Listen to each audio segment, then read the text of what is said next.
Que o Espírito Santo possa esclarecer na sua mente aquilo que você precisa saber. Nesse vídeo iremos falar sobre a graça de Deus. Até que ponto uma pessoa é salva pela graça? Seria a graça um modelo de salvação mais flexível do que a lei?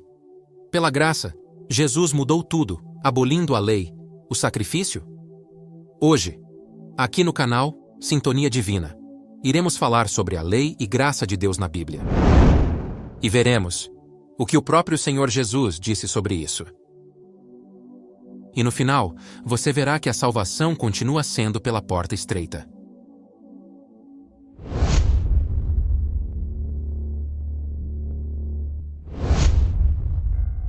Recentemente, a modelo e atriz Andressa Urach fez a seguinte declaração em suas redes sociais. Quando o aceitei, ele me deu a dádiva da salvação. Ninguém a perde, porque é pela graça que ela é dada, e não por merecimento. Deus não tira presente de nenhum humano. Os religiosos que aprisionam as pessoas, o importante no juízo final é ter Jesus lá para nos defender. E eu tenho. Como vemos, essa modelo afirma que está salva pela graça de Deus, mesmo vivendo as coisas desse mundo. E quem pensa de forma contrária é porque vive preso pelo medo dos religiosos. Em Efésios capítulo 2, versículo 8 diz assim: Porque pela graça sois salvos, por meio da fé, e isto não vem de vós, é dom de Deus. Essa é a passagem bíblica que as pessoas se apegam para dizer que já estão salvos pela graça, que Jesus levou nossos pecados e não há mais condenação. Infelizmente, é muito comum as pessoas moldarem a palavra de Deus de forma que satisfaça seus próprios anseios. Isso faz com que as pessoas tenham uma ideia distorcida da palavra de Deus. Pois se forem seguir a palavra como ela é, não poderão seguir fazendo as coisas que fazem nesse mundo. Crer nessa graça deixa a pessoa isenta de culpas. Acabam andando a passos largos para o inferno, sem perceberem que caíram na lábia de Satanás. Meu amigo e minha amiga, o que você deve entender de antemão é que Jesus não mudou as coisas. A lei não foi simplesmente cancelada por conta da graça. Muito pelo contrário. A graça tornou a salvação ainda mais difícil.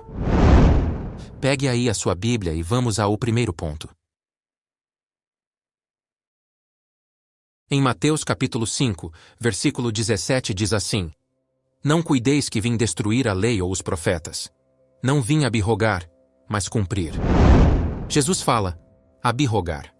O que significa abirrogar? No dicionário diz assim, anular ou abolir uma lei, um decreto, revogar a validade de algo obrigatório ou instituído. Vemos nessa passagem que Jesus deixa bem claro que não veio cancelar a lei, nem tampouco o que os profetas falaram, ou seja, Jesus deixa claro que o Novo Testamento não cancela o Velho Testamento.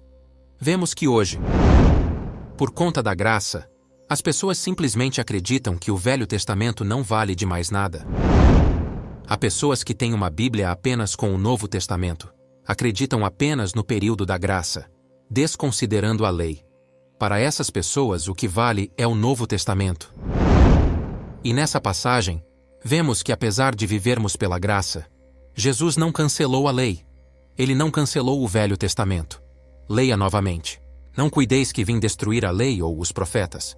Não vim abirrogar, mas cumprir. Nesse primeiro ponto, vemos que Jesus veio cumprir a lei e não revogá-la.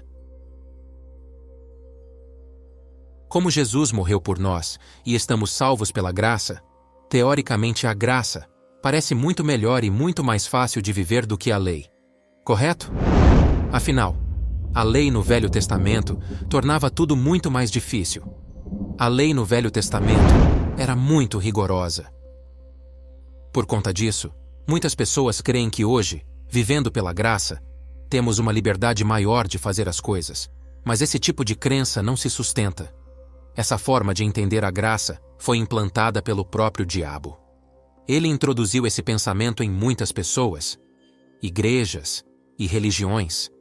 A verdade é que a graça tornou ainda mais difícil a salvação da alma humana. A graça parece mais fácil que a lei, mas não é.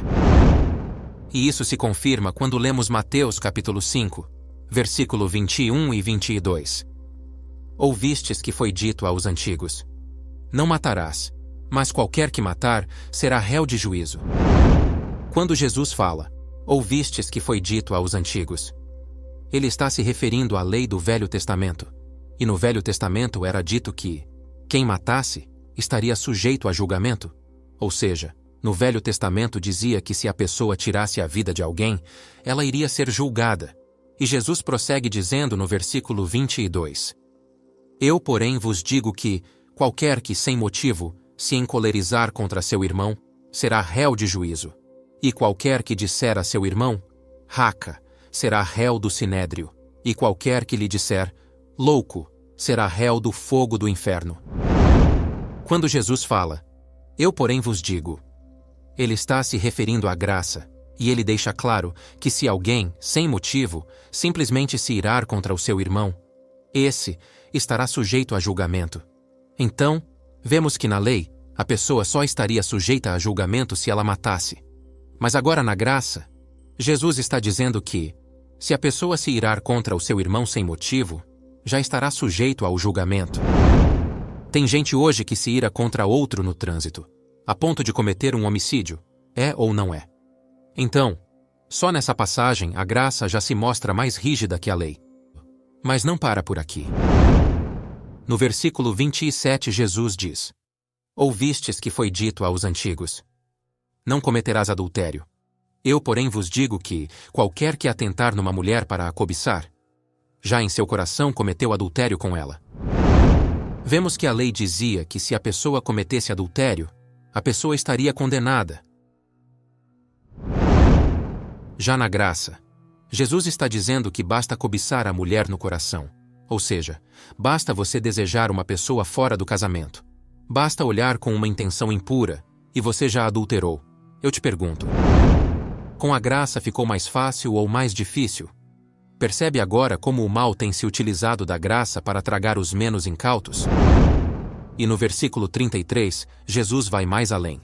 Outro sim, ouvistes que foi dito aos antigos: não jurarás falso, mas cumprirás os teus juramentos ao Senhor. Eu, porém, vos digo que, de maneira nenhuma jureis, nem pelo céu, porque é o trono de Deus. Jesus faz questão de repetir a frase, também ouvistes que foi dito aos antigos, ou seja, Jesus chama a atenção a fazermos essa comparação da lei e da graça. E nessa passagem, na lei era proibido jurar e não cumprir, e na graça de maneira nenhuma devemos jurar. E quantas não são as pessoas que dizem, eu juro por Deus? E muitas vezes a pessoa fala isso agindo na mentira. Você acha que a graça pode salvar a pessoa que age dessa forma? Na graça não devemos nem jurar nada a ninguém. E Jesus continua colocando as diferenças. Como podemos ver no versículo 38 desse capítulo de Mateus. Ouvistes que foi dito, olho por olho, e dente por dente. Eu, porém, vos digo que, não resistais ao mal. Mas se qualquer te bater na face direita, oferece-lhe também a outra. Na lei era olho por olho, dente por dente. Ou seja, você fez mal para mim. Então eu posso fazer mal para você. Você me prejudicou, então eu posso te prejudicar. Na lei era assim. Bateu, levou. Mas Jesus está dizendo que na graça, se alguém te bater numa face, você deve virar a outra face para bater também. E eu te pergunto, é fácil praticar isso? Vem um motoboy e chuta o seu retrovisor, e você agora tem que dizer, vai em paz, meu amigo. Eu te pergunto, ficou mais fácil pela graça? O que você acha? E no versículo 43, Jesus complementa, ouvistes que foi dito, amarás o teu próximo e odiarás o teu inimigo. Eu, porém, vos digo, amai a vossos inimigos, bendizei os que vos maldizem, fazei bem aos que vos odeiam, e orai pelos que vos maltratam e vos perseguem, para que sejais filhos do vosso Pai que está nos céus. Vemos que na lei devíamos amar o próximo, mas quem fosse inimigo, deveríamos odiá-lo. E odiar quem se diz sendo nosso inimigo é uma coisa que nos parece natural. Porque se a pessoa faz o mal para você, é aceitável que você odeie essa pessoa. E a lei dava esse direito. Mas na graça Jesus diz, amai a vossos inimigos, bendizei os que vos maldizem, fazei bem aos que vos odeiam.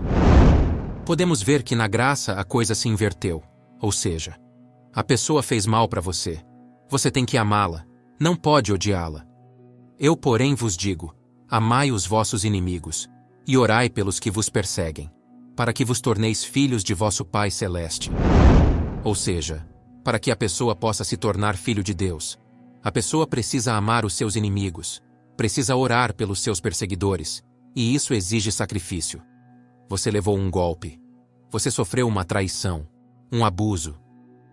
Pela graça, devemos perdoar, pois ao Pai cabe o julgamento. Agir pela graça exige que enfrentemos a nós mesmos. Meu amigo e minha amiga, mesmo vivendo sob a graça, devemos andar em obediência a Deus e à sua palavra. Jesus disse: esforçai-vos por entrar no reino dos céus. Isso significa que é necessário esforço e dedicação para ser salvo. Não podemos viver de qualquer maneira, contando apenas com a graça de Deus, acreditando que no final tudo será resolvido. As pessoas falam muitas coisas, e às vezes não tem nada a ver com a palavra de Deus. Estamos vendo nesse vídeo o que está escrito. Não estou falando algo que eu penso, algo que eu acho. Estou falando o que está na palavra de Deus. Faça uma leitura desse capítulo de Mateus. Reflita nessa palavra. Faça a sua análise.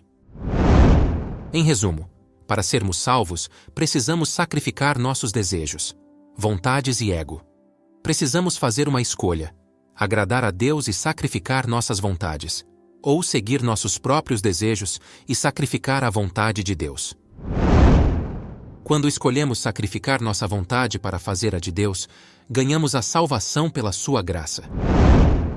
Jesus quer nos receber no céu, e a graça nos permite isso.